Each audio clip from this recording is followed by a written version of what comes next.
Posisi kami sudah sangat jelas dari bulan Januari. Kalau suatu daerah itu tidak bisa mengakses internet pun, tidak ada alasan daerah itu melakukan PJJ. Harusnya daerah itu segera melakukan tatap muka. Tidak ada alasan, itu adalah menurut saya suatu kebijakan yang merugikan siswa-siswa kita di daerah-daerah terpencil dengan akses internet yang sangat kecil. Jadi mohon bantuan Komisi 10 untuk melaporkan daerah-daerah yang tidak ada internet yang masih tidak boleh melakukan pembelajaran tatap muka. Karena itu yang kami di Kemendikbudristek tidak bisa menerima itu. Anak-anak itu harus belajar. Saya tahu mereka tidak bisa melaksanakan PJJ, dan segera dengan protokol kesehatan, semoga pemerintah daerahnya melakukan relaksasi untuk melakukan tatap muka di daerah-daerah yang tidak ada internet. Terima kasih sudah klik video ini. Jangan lupa tekan tombol subscribe untuk bergabung. Dalam hitungan saya persilahkan kalian untuk tekan tombol subscribe. 10, 3, 2, 1. Saya ucapkan selamat bergabung dalam channel ini. Tadi ada beberapa komen mengenai pembelajaran tatap muka, jadi saya ingin sekali lagi melakukan klarifikasi dan juga memohon dukungan. Jadi yang pertama adalah saat ini yang boleh melakukan tatap muka adalah semua di PPKM level 1-3. Itu boleh. Dan vaksinasi tidak menjadi kriteria harus menunggu vaksinasi dulu untuk boleh. Tetapi di level 1-3 ada yang wajib memberikan opsi tatap muka.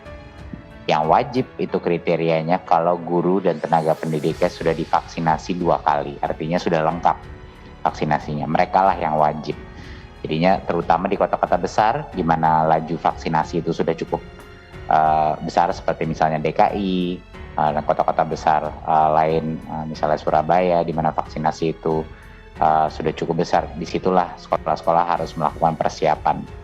Dan di sini pasti ada pasti saja ada berbagai macam kendala yang mungkin baik dari Satgas Covid daerahnya maupun Pemdanya mungkin ingin melakukan proses lainnya, tapi keputusan SKB 4 Menteri sudah sangat jelas, keputusan dari pemerintah pusat gitu.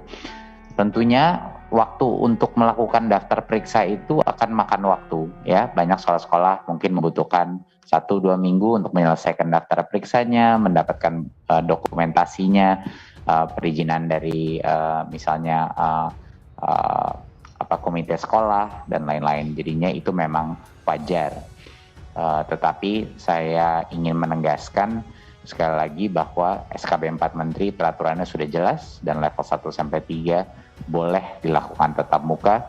Jadi bagi yang di level 1-3 yang belum melakukan tatap muka, mohon juga masyarakat untuk mendesak Pemdanya untuk bisa melaksanakannya. Dan bagi yang sudah gurunya dan tendiknya divaksinasi, itu sebenarnya peraturan SKB 4 Menterinya adalah wajib. Satu hal yang salah satu kekhawatiran saya adalah setiap kali saya mendengar mengenai daerah-daerah seperti 3T atau daerah-daerah yang tidak ada internet,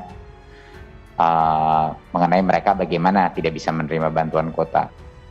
Posisi kami sudah sangat jelas dari bulan Januari. Kalau suatu daerah itu tidak bisa mengakses internet pun, tidak ada alasan daerah itu melakukan PJJ. Harusnya daerah itu segera melakukan tatap muka. Ya, di mana mayoritas daripada daerah tersebut, asumsi saya adalah itu sudah level 1-3. Daerah-daerah tertentu, apalagi yang daerah terpencil, yang terpisah dari kota besar atau dari populasi yang besar, biasanya itu yang susah mendapatkan internet. Tidak ada alasan, itu adalah menurut saya suatu kebijakan yang merugikan siswa-siswa kita di daerah-daerah terpencil dengan akses internet yang sangat kecil. Jadi mohon bantuan Komisi 10 untuk melaporkan daerah-daerah yang tidak ada internet yang masih tidak boleh melakukan pembelajaran tatap muka. Karena itu yang kami di Kemendikbudristek tidak bisa menerima itu. Anak-anak itu harus belajar. Saya tahu mereka tidak bisa melaksanakan PJJ, dan segera dengan protokol kesehatan, semoga pemerintah daerahnya melakukan relaksasi untuk melakukan tatap muka di daerah-daerah yang tidak ada internet. Jadi itu posisi kami cukup jelas mengenai adik-adik kita yang tidak punya internet di daerah-daerah terpencil.